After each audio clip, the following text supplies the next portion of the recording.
aí, vamos estudar a lição? Hoje, terça-feira, dia 10 de fevereiro, é dia 10. Dia nosso make-off, nossas curiosidades. Então já se inscreva, compartilhe o vídeo, deixe seu like e roda a vinheta e vamos para o estudo de hoje.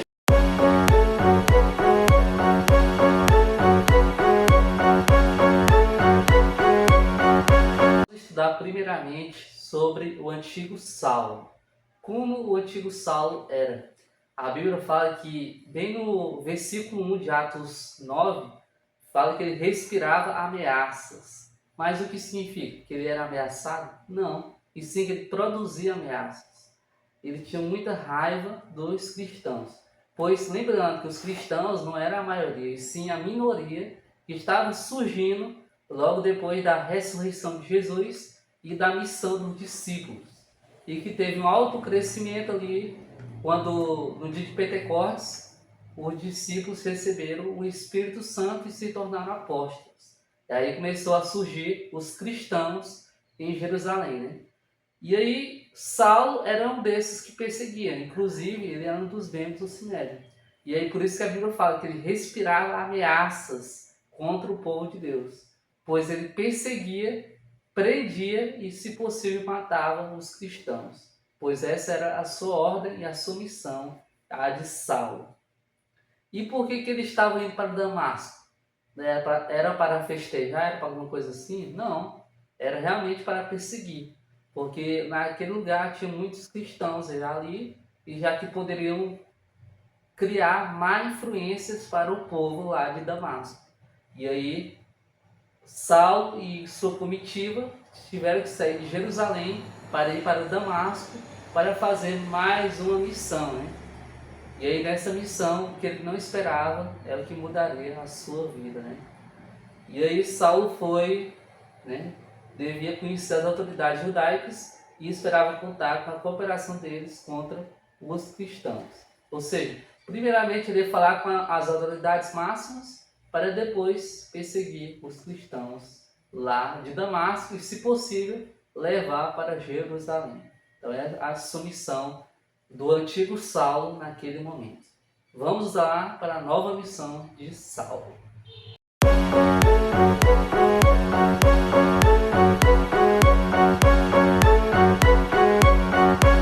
Saulo teve um encontro com Jesus, né, que mudou a sua vida, como eu já tinha falado. Foi em que momento do dia? Foi exatamente ao meio-dia, o sol rachando. Imagine lá os cavaleiros nos seus cavalos indo no caminho cavalgando, quando de repente aparece aquela luz que os cavalos endoidam e eles acabam caindo no chão. E aí aparece uma voz. E os que estavam lá com ele não conseguiram ouvir nada, simplesmente nada. Era uma voz assim que imensurável. Somente Saulo entendeu as palavras. Tentaram olhar para cima e também não viram nada. O resplendor era muito grande. Como poderiam olhar, né? E aí isso foi muito impertinente, né? Pois se aqueles homens não estivessem lá, né, junto com Saulo, Saulo ia morrer lá. Por quê? Saulo ficou cego. Ele tentou olhar, quando olhou ficou cego, né? Cego durante 3 dias. E aí o pessoal que estava lá levou para Damasco, já estava bem perto, né? Levou para Damasco. E lá o Espírito de Deus falou para Saulo se encontrar na rua tal, para se encontrar com Ananias. E levou Ananias e Ananias o curou da sua cegueira. Mas o tempo foi 3 dias. E foi um tempo para Saulo iluminar a mente dele.